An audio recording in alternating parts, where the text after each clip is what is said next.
রব্বুল আলামিন ঘোষণা দিয়েছেন, আ'আদাতু লিইবাদিয়াস সালিহিন, আমি আমার নেককার বান্দাদের জন্য এমন জান্নাত তৈরি করে রেখেছি, মা লা আইনুন রাত, পৃথিবীর কোনো চোখ সেটা দেখে নাই, ওয়ালা উযুনুন সামিআত, পৃথিবীর কোনো কান ওই জান্নাতের কোনো শব্দ শুনে নাই, ওয়ালা খাতারা আলা কলবি বাশার, মানুষের অন্তর দিয়ে জান্নাত কত সুন্দর হবে কল্পনা করা সম্ভব না, অসম্ভব।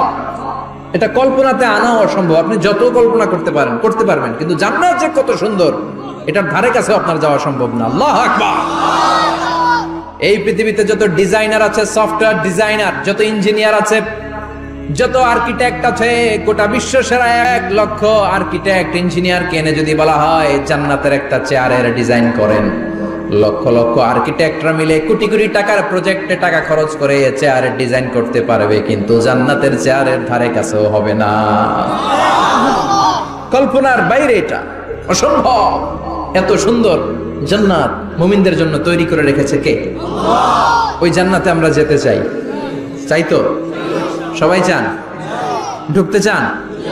ঢুকবেন এখনই? কয় এখনই? মরা লাগবে, ইমানের সাথে মরা লাগবে। মরার আগে জান্নাতে ঢোকা সম্ভব না। আমরা জান্নাতে ঢুকবো, জান্নাতের ভেতরে আমরা ঢুকতে চাই। শপিং মলে যখন আমরা ঢুকতে চাই, কোন দিক দিয়ে ঢোকা লাগে? দরজা দিয়ে না, গেট দিয়ে। তো আমরাও জান্নাতের গেট দিয়েই তো ঢুকবো নাকি? আমরা জান্নাতের কোন না কোনো গেট দিয়ে ঢুকতে হবে। বিশ্বনবী ফরমান, বুখারীর বর্ণনা, ইন্নালিল জান্নাতি সামানিয়াতু আবওয়াব, জান্নাতের ভেতরে 8টা দরজা আছে। কয়টা? বিশ্বনবী একবার সাহাবাদেরকে নিয়ে ওয়াজ করছেন, বলছেন তোমাদের মধ্যে এমন একজন ব্যক্তি আছে, এই ব্যক্তির আমলগুলো আল্লাহর কাছে এমন ভাবে কবুল হয়েছে, আল্লাহর কাছে ওই ব্যক্তি এতটাই সেরা, জান্নাতের 8টা দরজা কিয়ামতের দিন এই লোকটাকে ডাকতে থাকবে। প্রতিটা দরজা বলবে আপনি আমার দরজা দিয়ে ঢুকে জান্নাতে প্রবেশ করেন। সাহাবারা বললেন, ইয়া রাসূলুল্লাহ, কে সেই ব্যক্তি? বিশ্বনবী বললেন, ওই ব্যক্তির নাম হলো আবু বকর। কিয়ামতের দিন সাইয়েদনা আবু বকরকে 8টা জান্নাতের দরজা থেকেই জান্নাতগুলো ডাকতে শুরু করবে, উদখুল মিন বাবি, উদখুল মিন বাবি, আমার দরজা দিয়ে ঢুকেন, আমারটা দিয়ে ঢুকেন। ওই দরজা থেকে বলবে আমারটা দিয়ে ঢুকেন। আল্লাহু আকবার।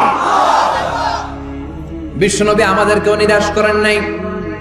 বিশ্বনবী বললেন, কেউ যদি প্রতিদিন 5 ওয়াক্ত নামাজের আগে যে ওযু করে, ওযুর পরে কেউ যদি পড়ে আশহাদু আল্লা ইলাহা ইল্লাল্লাহ ওয়া আশহাদু আন্না মুহাম্মাদান আবদুল্লাহি ওয়া রাসূলুহু, প্রত্যেক ওযুর পরে যেই ব্যক্তি এই দোয়াটা পড়বে, ওই ব্যক্তির জন্য রব্বুল আলামিন কিয়ামতের দিন জান্নাতের 8টা দরজা খুলে দিবে।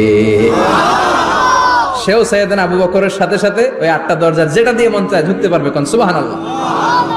বিশ্বনবী বললেন, ইন্নালিল জান্নাতি সামানিয়াতু আবওয়াব, জান্নাতের ভেতরে দরজা হলো 8টা, মিনহা বাবুন ইউসাম্মা আর-রায়্যান, 8টা দরজার মধ্যে স্পেশাল একটা দরজা আছে, দরজাটার নাম হলো রায়্যান। লা ইয়াদখুলুহু ইল্লা সাইমুন, রোজাদাররা ছাড়া কেউ রায়্যান দরজা দিয়ে ঢুকতে পারবে না। যারা রোজা রেখেছেন তাদের জন্য এন্ট্রি দেয়া হবে এই দরজা দিয়ে ঢোকার।